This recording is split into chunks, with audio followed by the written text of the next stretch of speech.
अस्सलाम वालेकुम स्टूडेंट्स। आज हम स्टार्ट कर रहे हैं चैप्टर 5 की एक्सरसाइज के शॉर्ट क्वेश्चंस। पहला क्वेश्चन है what is the difference between enthalpy and enthalpy change.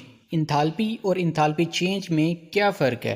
सबसे पहले बात कर लेते हैं इंथाल्पी क्या है। किसी भी सिस्टम में कांस्टेंट प्रेशर के ऊपर जितना भी हीट कंटेंट है या जितनी भी एनर्जी है सिस्टम के पास कांस्टेंट प्रेशर के ऊपर, उसको कहा जाता है enthalpy. Enthalpy is the total heat content or energy of a system. Enthalpy किसी भी सिस्टम में मौजूद टोटल हीट कंटेंट या सिस्टम की एनर्जी है। शर्त क्या है? At constant pressure. सिस्टम का प्रेशर कांस्टेंट होना चाहिए। अब बात कर लेते हैं इंथाल्पी चेंज की। किसी भी रिएक्शन के दौरान प्रोडक्ट्स की इंथाल्पी और रिएक्टेंट्स की इंथाल्पी में जितना चेंज आता है उसको कहा जाता है enthalpy change. Enthalpy change is the difference in enthalpy between the products and reactants during a chemical reaction। जब भी कोई केमिकल रिएक्शन होता है, प्रोडक्ट्स की अपनी इंथाल्पी होती है, रिएक्टेंट्स की अपनी इंथाल्पी होती है। दोनों की इंथाल्पी में कितना डिफरेंस है वो इंथाल्पी चेंज कहलाता है। तो सिंपल अल्फाज में हम कह सकते हैं enthalpy is the total energy. Enthalpy system की टोटल एनर्जी होती है। Enthalpy change is the change in energy during a reaction. किसी भी रिएक्शन के दौरान एनर्जी में कितना चेंज आता है ये कहलाता है इंथाल्पी चेंज। क्लियर हो गया पहला क्वेश्चन। इसके बाद है question number 2। Why is breaking of a bond an endothermic process. Bond का टूटना एंडोथर्मिक प्रोसेस क्यों है? देखिए, जब भी किसी बॉन्ड ने टूटना है तो उसको हमें एनर्जी देनी पड़ेगी। सराउंडिंग से एनर्जी एब्जॉर्ब होगी। एनर्जी एब्जॉर्ब होने की वजह से बॉन्ड का टूटना एक एंडोथर्मिक प्रोसेस है। Breaking a chemical bond needs energy. Bond को तोड़ने के लिए एनर्जी चाहिए होती है। This energy is absorbed from the surrounding. ये एनर्जी कहाँ से आती है? सराउंडिंग से आती है, हम खुद देते हैं। So it is an endothermic process. Surrounding से एनर्जी एब्जॉर्ब होने की वजह से ये प्रोसेस एंडोथर्मिक प्रोसेस है।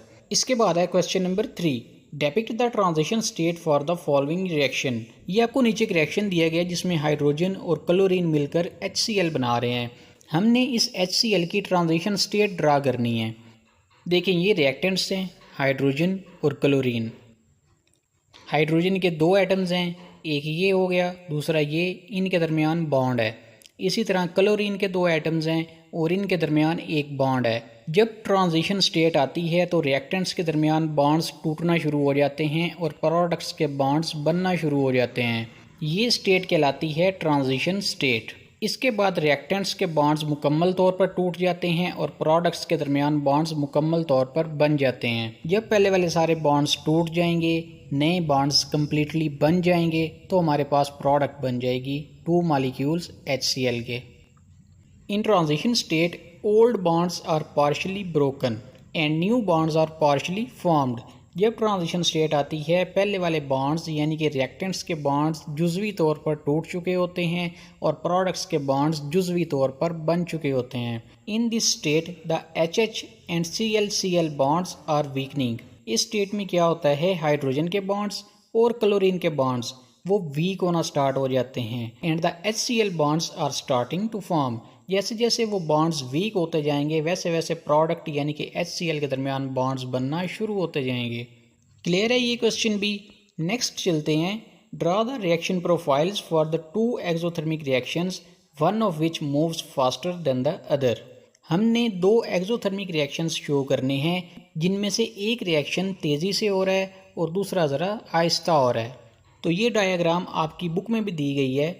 एक कर्व आपको बड़ी नज़र आ रही है जो कि ये शो कर रही है कि अभी सिस्टम के अंदर हमने कैटालिस्ट नहीं डाला। जब तक हम कैटालिस्ट नहीं डालते रिएक्शन हमारा स्लो होता है। तो ऊपर वाली जो कर्व आपको नज़र आ रही है ये स्लो रिएक्शन की है। एक कर्व आपको नीचे नज़र आ रही है। जैसे ही हमने कैटालिस्ट डाला एक्टिवेशन एनर्जी कम हो जाएगी, ट्रांजिशन स्टेट जल्दी आ जाएगी।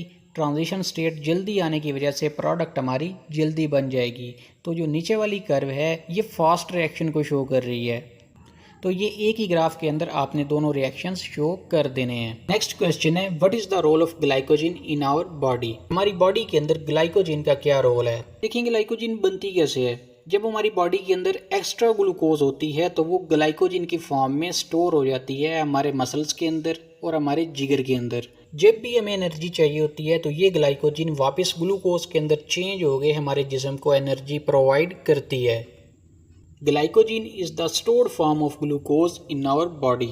ग्लाइकोजन ये ग्लूकोज की ही स्टोर्ड फॉर्म है। ग्लूकोज ग्लाइकोजन की शक्ल में स्टोर होती है। कहाँ पे होती है? It is kept in the liver and muscles. ये हमारे जिगर के अंदर और पट्ठों के अंदर स्टोर होती है। When the body needs energy, जब हमारी बॉडी को एनर्जी चाहिए होती है, glycogen changes back into glucose to give energy.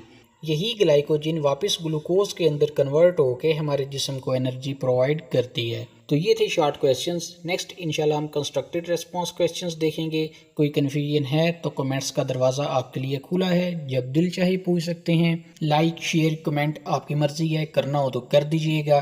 Take care, अल्लाह हाफिज़।